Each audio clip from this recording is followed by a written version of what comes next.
ভালোবাসার জায়গা মদিনা, ভালো লাগা জায়গা মদিনা। এত সুন্দর জায়গা কোথাও দেখি না, এত সুন্দর জায়গা কোথাও দেখি না। সাজিয়েছেন দয়াল রব্বানা, ভালো লাগার জায়গা মদিনা, ভালো লাগার জায়গা মদিনা, ভালোবাসার জায়গা মদিনা। জোরে বল, আর একটু জোরে। জি, এতক্ষণে আপনাদের ব্যাটারি মনে হয় গরম হচ্ছে, বুঝলেন কিয়া হয়ে গেছে মানে চিন্তা নাই, ঠিক না? জি, একদিন কবর যাব, কেউ তো যাবে না। আচ্ছা, যাবে আমাদের সাথে কেউ কবরে? যাবে। একদিন কবর যাব, কেউ তো যাবে না। যেথায় যাবেন শাহে মদিনা, ভালো লাগার জায়গা মদিনা, ভালো লাগার জায়গা মদিনা, ভালোবাসার জায়গা মদিনা। এত সুন্দর জায়গা কোথাও দেখি না, এত সুন্দর জায়গা কোথাও দেখি না। সাজিয়েছেন দয়াল রব্বানা, ভালো লাগার জায়গা মদিনা, ভালো লাগার জায়গা মদিনা, ভালোবাসা জায়গা মদিনা। জোরে বল। ফিলিস্তিনের মুসলমানকে আপনার যদি আমরা দেখি তো আল্লাহ পাক যেটা আমাদেরকে বলেছেন সে কথাটার কতটা প্রাধান্য দিই আমরা, তারা দেয় কতটা প্রাধান্য একটু দেখুন। ফিলিস্তিনের মুসলমান ঈদের নামাজ পড়তে যায়, সেদিন আমি একটা নিউজ দেখলাম, একজনকে জিজ্ঞেস করা হচ্ছে ঈদের নামাজ যে পড়তে যাচ্ছেন যখন তখন হামলা হতে পারে, আপনার কি ভয় লাগে না? তখন বলছে আলহামদুলিল্লাহ, আমাদের মা আমাদেরকে যখন জন্ম দিয়ে দুনিয়াতে যখন মায়ের কোলে ছিলাম তখনই কানে কানে আজানের পরে পরে এটাই বলে দিয়েছে, দুনিয়াতে শুধু বেঁচে থাকার জন্য আসনি, শহীদ হওয়ার জন্য এসেছো। জোরে বলো। যদি ঈদের নামাজ পড়তে গিয়ে শাহাদাত বরণ করতে পারে, এর মতন খুশ নসিব আর কার আছে? দেখুন, ওরা নামাজ পড়তে যায়, একজন নারী, যে নারী সাজদাতে পড়ে একবার দোয়া করে, আল্লাহ তার দোয়ার ওসিলাতে ৭০,০০০ জাহান্নামীকে জান্নাতি করে। জোরে বলুন। ওই মা আর আমাদের মা এক গো। ওই মা রাতের বেলা ইবাদত করে, আল্লাহ তাআলার ঘুম চলে আসবে বলে লঙ্কা গোলা পানি, লবণ গোলা পানি রেখেছে। রাতের বেলা যখন ঘুম আসে, মা লঙ্কা গোলা লবণ গোলা পানি চোখে ছিটা মারে, আর বলে রে চোখ আর একটু ইবাদত করে নে, আর একটু ইবাদত করে নে, এত ঘুম পাড়িয়ে দেব তোকে, কিয়ামতের সকাল পর্যন্ত ঘুম ভাঙবে না।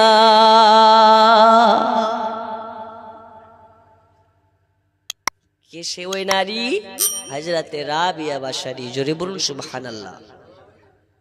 এ রাবিয়ার জন্ম হওয়ার কারণে বাপের নসিব খুলে গেছে, রাবিয়াকে জন্ম দেওয়ার কারণে আল্লাহর হাবিব রাবিয়ার আব্বার স্বপ্নে মাঝে মদিনার নবী তাশরীফ এনে রাবিয়ার বাপকে দেখা দিয়েছেন। জোরে বলুন।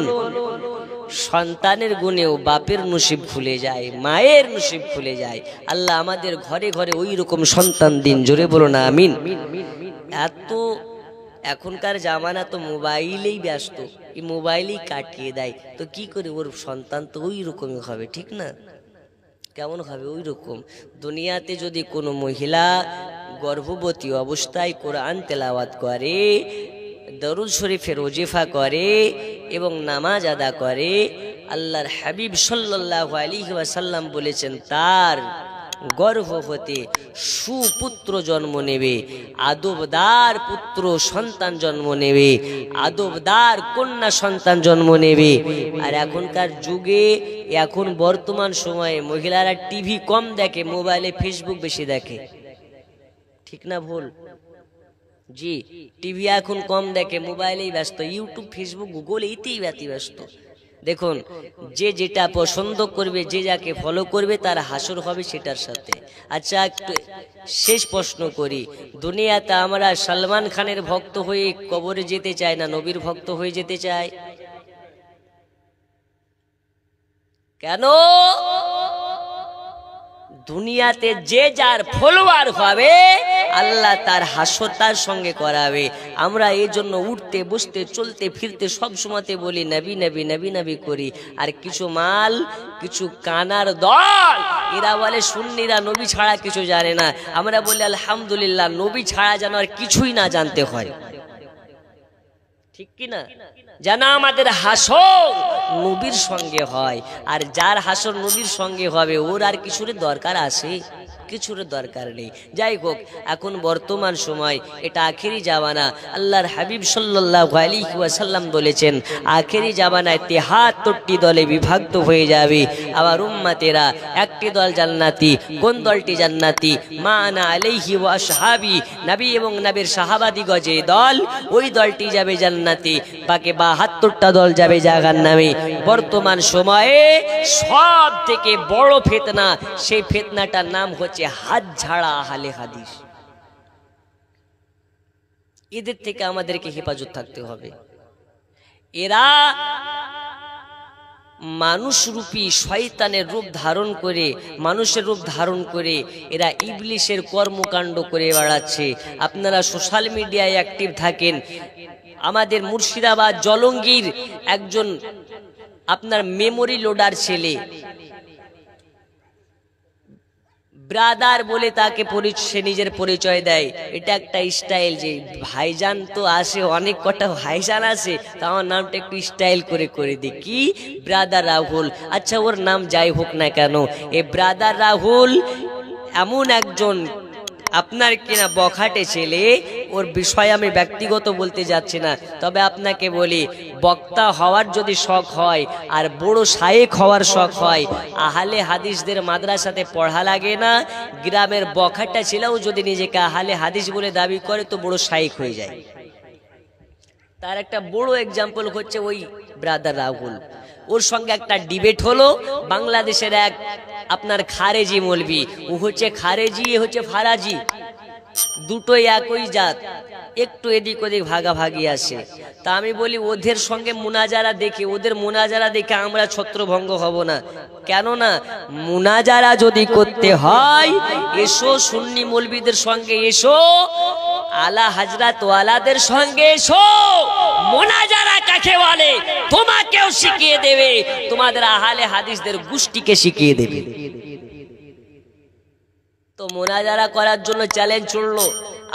আমার পূর্বে মুফতি জুবায়ের হোসেন মুজাদ্দিদি বক্তব্য রাখছিলেন, ওই ভণ্ডটার মুনাজারা অ্যাকসেপ্ট করে নিল। তো বলছে মুফতি জুবায়েরকে চেনে না। আচ্ছা, ভালো কথা, তুই তোর অ্যাটিটিউড নিয়ে বলে দিলি যে আমি চিনি না, তো চেনা লাগবে না। যদি মুনাজারার ক্ষমতা থাকে তো এসো না, মুনাজারা তোমাকে একটু শিখিয়ে দি কাকে বলে। মুফতি জুবায়েরের সঙ্গে তোমাকে মুনাজারা করা লাগবে না। মুফতি জুবায়েরের একটা ছাত্র আছে, মুফতি আলী হোসেন তাহাসিনী, তার সঙ্গেও তোমাকে বসতে হবে না। মুফতি আলী হোসেন তাহাসিনীর সঙ্গে বসার জন্য তোমাদের আহলে হাদিসদের গডফাদার আব্দুর রাজ্জাককে বাংলাদেশ থেকে যদি ভাড়া করে নিয়ে আসো, তো তোমার আব্দুর রাজ্জাকের কাপড় কিভাবে খারাপ করতে হয়, ওই মুফতি আলী হোসেন তাহাসিনী যথেষ্ট, জুবায়েরের প্রয়োজন নেই। ঠিক না বে ঠিক? জি, এসব বাতিল, হারামখোর, হিজড়া মার্কা আহলে হাদিস থেকে আমাদেরকে সব সময় বেঁচে থাকতে হবে। কারণ জুতা চোরের থেকে ঈমান চোর বড় চোর। এখন জালসা আছেন, এইখানে বসে আছেন, জুতা আছে ওইখানে। এখন যদি এইখানকার একজন উঠে জুতা আপনার চুরি করে নিয়ে পালিয়ে যায়, ভগবান গোলায় গেলে জুতা পাওয়া যাবে না? যাবে না? একটু হানা বলেন, পাওয়া যাবে কি যাবে না? যাবে। কিন্তু এই স্টেজেই যদি কোনো সিস্টার, কোনো ব্রাদার, কোনো মাদার এসে আপনার ইমান চুরি করে নেয়, ওই ইমান কি ভগবান গোলার বাজারে পাওয়া যাবে? এই যাবে? তাই সাবধান হয়ে যান, এখনো সময় আছে। এই হাত ঝাড়া মাল থেকে সাবধান। এরা হচ্ছে আপনার কেনা হিজড়া মার্কা। এর জন্য বলি, ওদের ঈদগাহাতে পর্দা নেই, কিন্তু ওদের শায়েকদের এই এত দূর দাড়ি পর্যন্ত ঢাকা ঘুমটা হয়। আল্লাহ রসুল বলেছেন, এমন লেবাস পরিধান করিও না যেই লেবাসটা মহিলারা পরে, কিংবা যেই লেবাসে দেখে মহিলাদের কাটিং আবৃত্তি হয়। তো ওরা ঘুমটা এমনভাবে পরে, ওই রকম বড় ঘুমটা আমাদের এলাকার মা খালারাও পরে না। তাই সব ঘুমটা হুজুর থেকে সাবধান। একমাত্র একটি দল জান্নাতি, সেই দলটাই হচ্ছে আহলে সুন্নাত ওয়াল জামাত। জোরে বলুন মারহাবা। আল্লাহ তাআলা আমাদের সকলকে আহলে সুন্নাত ওয়াল জামাতের উপরে কায়েম ও দায়েম থাকার তৌফিক দিন। আরো জোরে বলুন আমিন। আমি আগে তুলেন, আপনারা তো দেখছি এখনই ঘুমিয়ে আসেন রে ভাই। মানে জেগে জেগে ঘুম কাকে বলে এইটা দেখলে বোঝা যায়। জি, একটু জোরে বলুন ইয়া রাসূলুল্লাহ। একটু প্রাণ খুলে দেখুন, রাত যত গভীর হয় আল্লাহ তত বান্দাদের নিকট হয়ে যায়। বলুন তো নারীর রিসালাত, নারীর রিসালাত। জি, আওয়াজ রাসূলুল্লাহর শানুর সালাত সব সময়তে উচ্চতর রাখতে হবে। একটু আমার সাথে সকলে মিলে ঝুমঝুমিয়ে পড়বেন। রাসূল পাকের নাত পড়া হচ্ছে সাহাবীদের সুন্নাত, আর নাচ শ্রবণ করা হচ্ছে আমার রাসূলুল্লাহর সুন্নাত। তাই ঝুমঝুমিয়ে একসাথে সকলে মিলে পড়ব।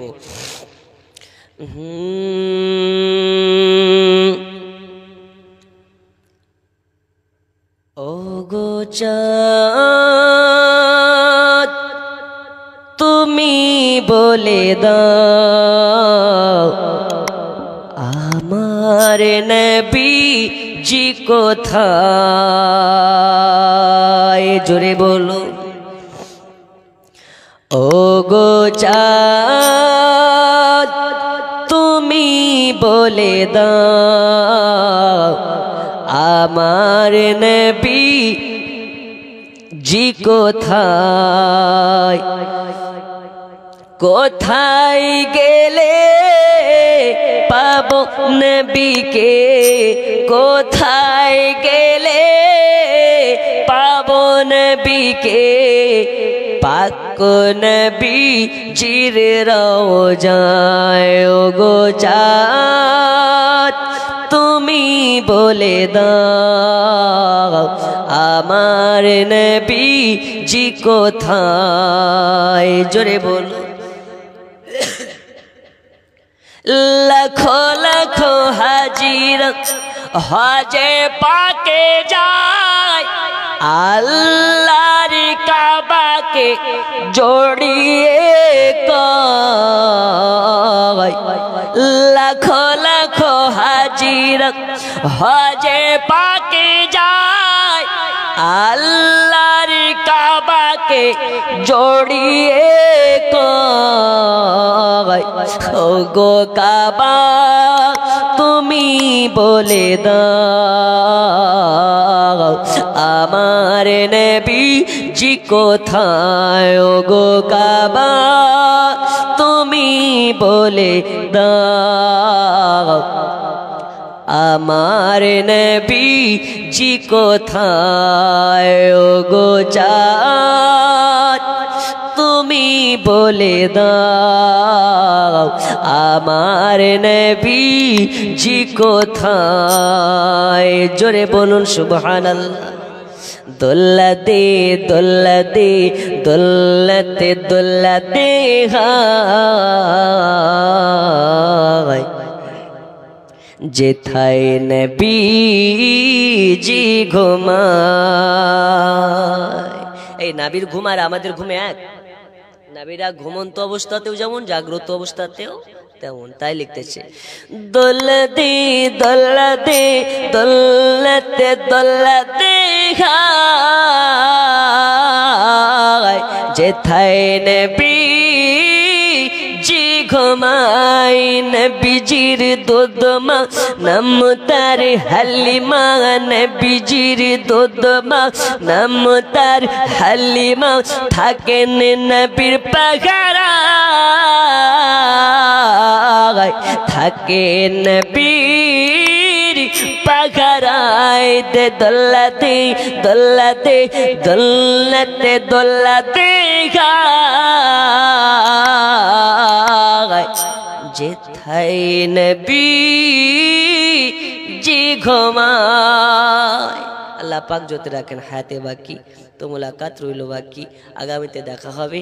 আপনারা সকলে আমার জন্য দোয়া করবেন, আমি আপনাদের জন্য দোয়া করি। আপনাদের দোয়াতে আমি একটা মাদ্রাসা করছি, ইনশাল্লাহ খুব তাড়াতাড়ি 2 থেকে 3 মাসের মধ্যে কাজটা কমপ্লিট করার চেষ্টা করব। আর আমার জন্য আপনারা দোয়া করবেন, আমি আপনাদের জন্য দোয়া করি। আল্লাহ যেন আপনাদের সকলকে মদিনার মেহমান বানিয়ে দেয়। জোরে বলুন আমিন, আর একটু জোরে আমিন। मेहमाने मदीना बनना क्या दिल का तमन्ना है, मुस्तफ़ा जिस दिन बुलाएंगे उस दिन से वफा करने की मत सोचिए। बोलो ना आमीन। आखिरी दवाना अल्हम्दुलिल्लाहि रब्बिल आलामीन। সকলে ভালো থাকুন, সুস্থ থাকুন। এখান থেকে বিদায় নিচ্ছি।